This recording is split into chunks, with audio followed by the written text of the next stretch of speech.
তোমারই যেন ভালোবাসিয়াছি শতরূপে শতবার, জনম জনমে যুগে যুগে অনিহার। দর্শক, আজকে কবিগুরু রবীন্দ্রনাথের প্রয়াণ দিবস। আজ 22শে শ্রাবণ। কবিগুরুর প্রতি অনেক অনেক সম্মান, ভালোবাসা এবং শ্রদ্ধা জানিয়ে শুরু করছি glow and lovely presence TVC red carpet, এবং আপনাদের সাথে রয়েছে আমি আরশিয়া। বাংলার আকাশ আজ যেন একটু বেশি নীরব, বাতাসে যেন ভেসে আসে এক চিরচেনা বেদনার সুর। আজ 22শে শ্রাবণ।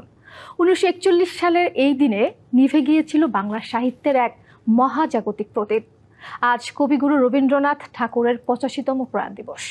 কবি চলে গেলেও তার গান আজও আমাদের কণ্ঠে, তার কবিতা হৃদয়ের স্পন্দনে, তার দর্শন জীবনের প্রতিটি উপলব্ধিতে বেঁচে আছে।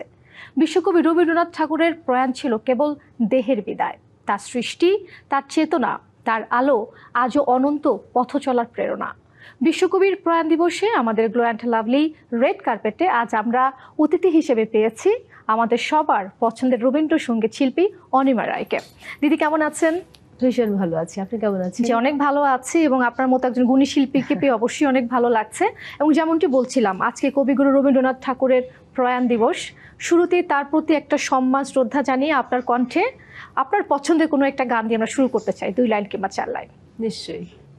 জীবন মরণে সীমানা ছাড়ায়ে বন্ধু হে আমার রয়েছ দাঁড়ায়ে জীবন মরণে হে মোর হৃদয়ে বিজন আকাশে তোমার মহাশয় আলোতে ঢাকাশে হে মোর হৃদয়ে বিজন আকাশে তোমার মহাশয় আলোতে ঢাকাশে গভীর কি আশায় নিবিড় পুলকে তাহার পানে চাই দুবাহু বাড়ায়ে জীবন মরণে সীমানা ছাড়ায়ে বন্ধু হে আমার রয়েছ দাঁড়ায়ে জীবন মরণে। বাহ, চমৎকার। রবীন্দ্রনাথ মারা গেছেন, আমাদের ছেড়ে চলে গেছেন, 85 বছরের মতো হয়ে গেছে। যখন তার গানগুলো আমরা শুনি তখন মনে হয় যে তিনি আমাদের পাশেই রয়েছেন। দিদি, এই যে রবীন্দ্রসঙ্গীতের প্রতি আপনার ভালোবাসা, রবীন্দ্রনাথের প্রতি ভালোবাসা, এটাকে একদম ছোটবেলা থেকে আসলে ভালোবাসাটা সৃষ্টি কিভাবে হলো?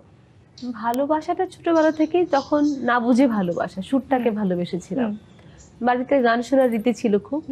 আর আমার যিনি গৃহশিক্ষক হন প্রথম, তিনি রবীন্দ্রনাথের গান দিয়ে শুরু করেন, কারণ তিনি ছায়ানটের ছাত্র ছিলেন, দেবাশিস চক্রবর্তী। এরপর থেকে নজরুলসঙ্গীত শিখেছি, ক্লাসিক্যাল শিখেছি, কিন্তু ওই যে অবুঝ মনে বপন করে দেয়া যে বীজটা, সেটা থেকে আসলে আর বেরোতে পারিনি। আর এরপরে যখন ইন্টারমিডিয়েট কমপ্লিট করলাম, আমার গুরুমিতা হক, এরপর একসাথে ঢাকা ইউনিভার্সিটি সঙ্গীত বিভাগ, আমার সঞ্জিদা খাতুন, আহলুক দাদুকে পেলাম, ওয়াহিদুল দাদুকে পেলাম ছায়ানটে, তারপরে সাদি মোহাম্মদ স্যারকে পেলাম। এই এত সকল গুণী শিল্পীদের সান্নিধ্যে যাওয়ার যখন সুযোগ হলো, তখন প্রকৃতত বুঝতে শুরু করলাম, রবীন্দ্রনাথের মানে বুঝতে শুরু করলাম। তারা যেভাবে ব্যাখ্যা করতেন, তখন আশ্চর্য হতাম যে এভাবেও গান হয়, এরকম করেও জীবন দেখা যায়। তখন থেকে আসলে রবীন্দ্রনাথকে ছাড়া অন্য কিছু ভাবতে আর পারিনি। চমৎকার। একটু জানতে চাই যে রবীন্দ্রনাথের তো অসংখ্য সৃষ্টি রয়েছে, অনেক সুন্দর সুন্দর গান রয়েছে।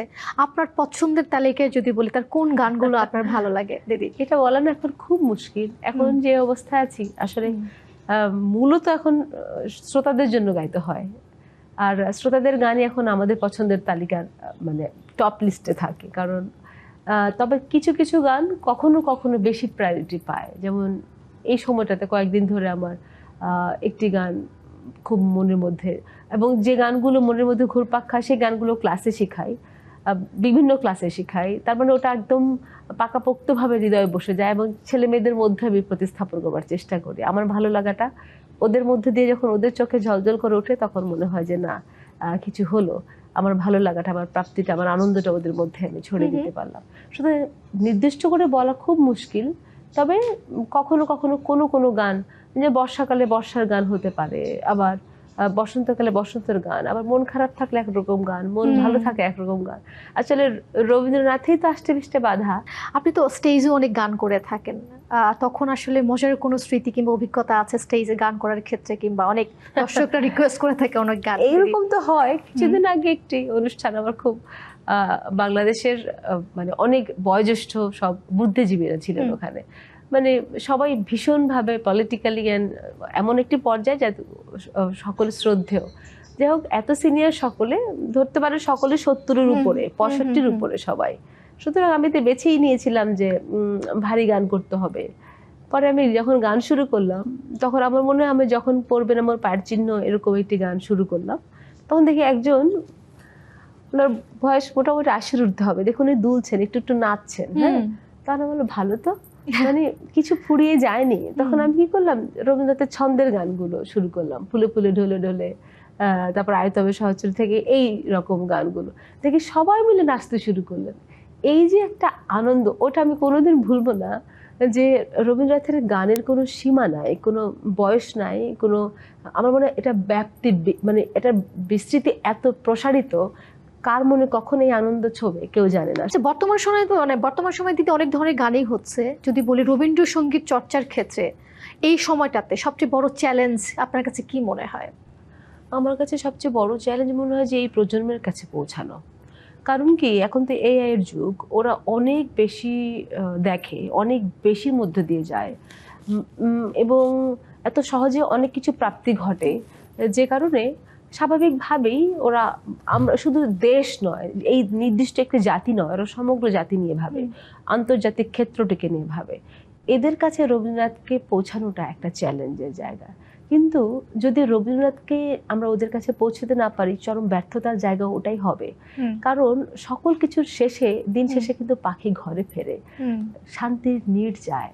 আমরা ওদেরকে যন্ত্র করে তুলছি, কিন্তু কোথাও গিয়ে ওদের যে থামার প্রয়োজন, ওদের যে শান্তির নীড় প্রয়োজন, ওদের যে মাটির সাথে মিশে থাকার যে আনন্দ, ঘাসে পা ফেলে চলবার যে অনুভূতি, মানে কল্পনা প্রবণ করে তোলবার যে একটি জগৎ ওদের তৈরি করে দিতে হবে, সেখানটাতে যেন আমাদের খামতি না হয়। যে কারণে রবীন্দ্রনাথ খুব প্রয়োজন, ওদের মানবিক করে তোলবার জন্য রবীন্দ্রনাথকে প্রয়োজন। ওদেরকে আমাদের যেটা সবচেয়ে ব্যক্তিগতভাবে আমরা কি চাই, শান্তি চাই। আমার কাছে সবচেয়ে বড় চ্যালেঞ্জ হচ্ছে ওদেরকে শান্তি দেওয়া। সুতরাং আমাদের জাতিগতভাবে এখন যেটা উদ্যোগ নেওয়া দরকার, যে ওদেরকে রবীন্দ্রনাথের সাথে বেঁধে রাখার প্রয়াস কি করে করা যায়। আমাদের দরকার রবীন্দ্র একাডেমি, রবীন্দ্র ইনস্টিটিউট, যেখানে ওরা ওদের মতো করে গিটার বাজিয়ে, পিয়ানো বাজিয়ে ওদের মতো করে গান গাবে। সিঁড়িতে ওরা গিটার বাজিয়ে রবীন্দ্রনাথের সুর তুলবে। এই যখন রবীন্দ্রনাথের কবিতা পড়বে, শেষের কবিতা পড়বে, ওরা ওরা ওরা ওদের মতো করে চলবে, কিন্তু রবীন্দ্রনাথকে সাথে নিয়ে চলবে। তখন যখন হাঁপিয়ে উঠবে, যখন কোথাও গিয়ে মনে হবে যে কিছুই হলো না, তখন ওরা রবীন্দ্রনাথে আশ্রয় খুঁজে পাবে। তখন প্রকৃত অর্থে আসলে আমি মনে করি বাবা মা হিসেবে, শিক্ষক হিসেবে, পৃষ্ঠপোষকতা যারা করছেন রাজনৈতিকভাবে, সমাজসেবক হিসেবে, তাদের কাজটি যথার্থ হবে যদি আমরা প্রজন্মকে সঠিক পথটি দিতে পারি। আপনি দিদি যেমনটি বলছিলেন, রবীন্দ্রনাথের জন্য একটা ইনস্টিটিউশন, যে বিষয়গুলো আসলে সীমাবদ্ধতা কোথায় রয়েছে, কিংবা সীমাবদ্ধতা নেই আসলে, এতদিন পর্যন্ত না ওভাবে ভাবা হয়নি। আমরা আসলে সবাই তো আসলে ব্যক্তি স্বার্থ নিয়ে অনেক বেশি ব্যস্ত থাকি, আমরা সামগ্রিক চিন্তাটা করি না, যে আমি আমার ঘর এটুকুনি, কিন্তু আমার ঘরের বাইরে যে একটি বড় ঘর রয়েছে, যে ঘরটি ভালো না থাকলে আমার ঘরটিও ভালো থাকবে না, ওভাবে ভাবি না। যে কারণে আমি সংস্কৃতি মন্ত্রণালয়ের সাথে কথা হয়েছে, এরা উদ্যোগ নিচ্ছেন, এরা নিশ্চয়ই হয়তো বা আমার 3-4 বছরের মধ্যেও আমাদের রবীন্দ্র ইনস্টিটিউট বা রবীন্দ্র একাডেমি হয়ে যাবে, যেখানে রবীন্দ্রনাথের অনেক বই থাকবে, রবীন্দ্রনাথকে চর্চার জন্য একটি মঞ্চ থাকবে, যেখানে অনেক স্বল্প মূল্যে অনুষ্ঠানগুলো, সবসময় রবীন্দ্রনাথকে নিয়ে অনুষ্ঠান চলতে থাকবে। মানে এই ক্ষেত্রটা যখন তৈরি হবে, তখন কিন্তু একটা মঞ্চে গান হচ্ছে, সবসময় কবিতা হচ্ছে রবীন্দ্রনাথের, একটা গ্যালারি থাকবে যেখানে রবীন্দ্রনাথকে নিয়ে রবীন্দ্রনাথের চিত্রকর্ম প্রদর্শিত হচ্ছে, একটি স্টেজ থাকবে, প্রবন্ধ পাঠ হচ্ছে। সুতরাং এই যে রবীন্দ্র আলয়টাকে, রবীন্দ্র বলয় তৈরি করা, যেখানে যারা, যেমন আমাদের বিশ্ব সাহিত্য কেন্দ্র রয়েছে, যেমন নজরুল ইনস্টিটিউট রয়েছে, ঠিক সেরকম করে রবীন্দ্র একাডেমি বড্ড বেশি প্রয়োজন এখন। আমাদের জন্য তো বটেই, এই প্রজন্মের জন্য এটা সবচেয়ে বড় এখন উদ্যোগ নিতে হবে, যেটা ওদেরকে আমাদের সংস্কৃতির সাথে, সত্যিকার অর্থে বাঙালিত্ব শিখিয়েছে কে? রবীন্দ্রনাথ। এই যে শাড়ি পরে আছি, কোন পরিবার? ঠাকুর পরিবার। সবকিছুই যারা করে গেছেন তাদের প্রতি আমার দায়বদ্ধতা রয়েছে। আমাদের দায়বদ্ধতা থেকেই আমাদের উত্তরণের পথ সেখানে নিহিত রয়েছে। যদি আমরা তাদেরকে সঠিকভাবে চর্চার পথগুলো তৈরি করে দিতে পারি, তাহলে আমাদের ৭১ মুক্তি পাবে, তাহলে আমাদের ২৪ সত্যিকার অর্থে সার্থকতা পাবে। অবশ্যই দিদি, আমরা আসলে আরো অনেক বিষয়ে কথা বলবো, কিন্তু আমার মনে হচ্ছে ছোট্ট একটা ব্রেক নিয়ে ভিউয়ার্স, আপনারা দেখছেন গ্লো অ্যান্ড লাভলি প্রেজেন্স ডিবিসির রেড কার্পেট। সময় হয়েছে ছোট্ট একটা ব্রেকে যাওয়ার, কোথাও যাবেন না, ফিরছে একটু পরেই। ভিউয়ার্স, ব্রেকের পর সবাইকে ওয়েলকাম করছি। আপনারা দেখছেন গ্লো অ্যান্ড লাভলি প্রেজেন্স ডিবিসির রেড কার্পেট, এবং আজকে আমাদের স্পেশাল আয়োজনে উপস্থিত রয়েছেন আমাদের সবার পছন্দের রবীন্দ্রসঙ্গীত শিল্পী অনিমা রায়। দিদি, একটা গান শুনতে চাই আপনার কণ্ঠে এখন। নিশ্চয়ই, আমার খুব পছন্দের একটি গান, আজকের দিনের জন্য ভীষণভাবে প্রাসঙ্গিক হবে। যখন পড়বে না মোর পায়ের চিহ্ন এই বাটে, যখন পড়বে না মোর পায়ের চিহ্ন এই বাটে, আমি বাইব না, আমি বাইব না মোর খেয়া তোরে এই ঘাটে গো, যখন পড়বে না মোর পায়ের চিহ্ন এই বাটে। চুকিয়ে দেব বেচাকে না মিটিয়ে দেব গো, চুকিয়ে দেব বেচাকে না মিটিয়ে দেব গো, মিটিয়ে দেব লেনা দেনা বন্ধ হবে আনা গোনা এই হাটে। তখন আমায় নাই বা মনে রাখলে, তারার পানে চেয়ে চেয়ে নাই বা আমায় ডাকলে, যখন পড়বে না মোর পায়ের চিহ্ন এই বাটে, যখন পড়বে না মোর পায়ের চিহ্ন এই বাটে। বাহ, আসলে এই গানগুলো তো কখনোই পুরনো হবার না, চিরসবুজ, এবং গানগুলোর অর্থ এত সুন্দর, তো অনিন্দ সুন্দর যদি বলা যায়। দিদি, মোটামুটি তো আপনার লম্বা একটা ক্যারিয়ার সঙ্গীতে, কখনো কি কোনো ধরনের সমস্যা ফেস করতে হয়েছে সঙ্গীত জীবনে, কিংবা সেটা মোকাবেলা করেছেন কিভাবে?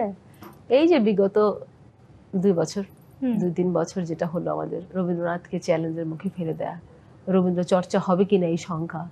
কারণ কি, শুধু আমি তো এখন আমার জন্য বাঁচি না, আমরা প্রতি বছর প্রায় ৪০ জন করে ছেলে মেয়েদের বের করতে হয় আমাদের সঙ্গীত বিভাগ থেকে জগন্নাথ বিশ্ববিদ্যালয়। এর মধ্যে রবীন্দ্রসঙ্গীতে বের হয় ১৫-১৬ জন মাস্টার্স করে।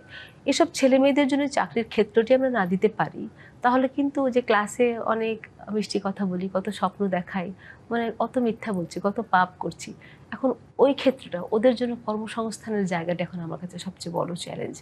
আর যেটা ছিল বিগত ২ বছর, এই সরকার আসার আগ অব্দি নির্ঘুম রাত কাটিয়েছি অনেকটা। কারণ রবীন্দ্রনাথ কোথায় আসলে থাকবে, রবীন্দ্রনাথের চর্চা আসলে কতটুকু হবে, যেভাবে আলোচনা হচ্ছিল যে রবীন্দ্রনাথ আসলে বিশ্বকবি, তাকে তো কোনো দেশ, কোনো গণ্ডি, কোনো জাতির মধ্যে বেঁধে রাখা যাবে না।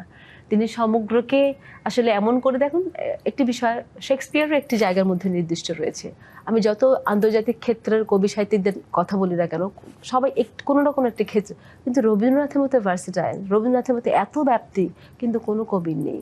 রবীন্দ্রনাথকে যে কোনো দেশ, যে কোনো জাতি ট্যাগর বলে শ্রদ্ধা নিবেদন করবেই।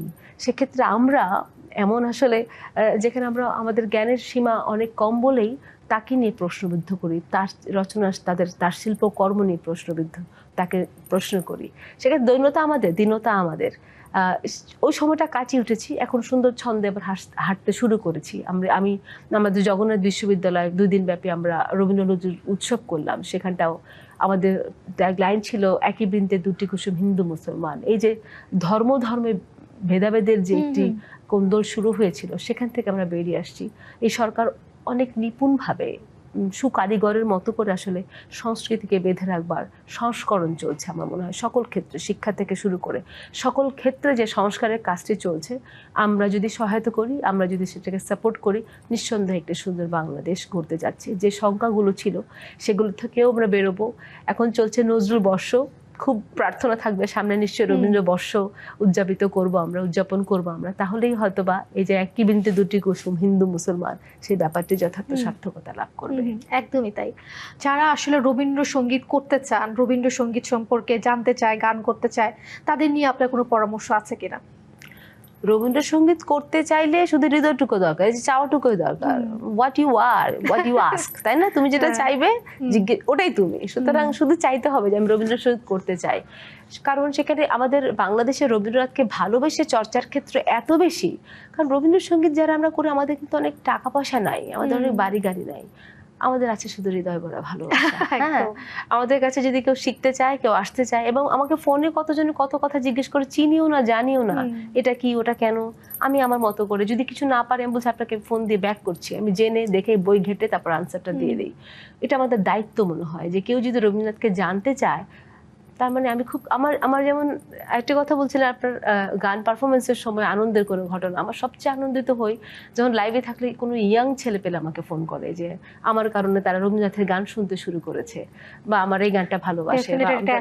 এইটা আমার কাছে মনে হয়, কারণ বয়োজ্যেষ্ঠদের জন্য সবাই গায়, আমার গান সিনিয়ররা ভালোবাসলে আমি কৃতার্থ, আমি ধন্য। কিন্তু যদি আমার এই প্রজন্ম আমার গান ভালোবাসে, এই প্রজন্ম যদি একজনও যদি আমার গান শুনে রবীন্দ্রনাথের গানকে ভালোবাসতে শেখে, আমি মনে করি সেটা আমার প্রাপ্তি। দিদি, থ্যাংক ইউ সো মাচ সময় দেওয়ার জন্য। আপনার একটা গান শুনে শেষ করব আজকে। যদি বর্ষার গান হয় তাহলে মনে হয় ভালো হবে, যেহেতু বাইরে বৃষ্টি হচ্ছে আজকে। আমি একটু দর্শকদের থেকে বিদায় নিয়ে আসি। ওকে দর্শক, রবীন্দ্রনাথ মানেই আমাদের সংস্কৃতির অবিচ্ছেদ্য একটা অংশ। রবীন্দ্রনাথ হয়তো বেঁচে নেই, কিন্তু তিনি বেঁচে থাকবেন তার অজস্র সৃষ্টির মধ্যে। তার অনেক কালজয়ী কবিতা রয়েছে, যে কবিতাগুলো আমাদের কখনো হাসায়, কখনো কাঁদায়, কখনো ভালোবাসতে শেখায়, এবং তার গানগুলো অনিন্দ সুন্দর। মরিতে চাই না আমি সুন্দর ভুবনে। যে যেখানে থাকুন অনেক ভালো থাকুন, টিভিসির সঙ্গেই থাকুন। পরবর্তী সপ্তাহে আবারও দেখা হবে নতুন কোনো অতিথির সাথে। Good night. শুনছি দিদি। ঝড়ো ঝড়ো মুখর বাদুর দিনে করছি, যেহেতু বাইরে বৃষ্টি হচ্ছে। আজি ঝড়ো ঝড়ো মুখর বাদর দেনে, আজি ঝড়ো ঝড়ো মুখর বাদর দেনে, জানি নে কিছুতে কেন যে মন লাগে না, ঝড়ো ঝড়ো মুখর বাদর দেনে, আজি ঝড়ো ঝড়ো মুখর বাদর দেনে, হে চঞ্চল সজল পবন বেগে উদ্ভ্রান্ত মেঘে, মন চায় হে চঞ্চল সজল পবন বেগে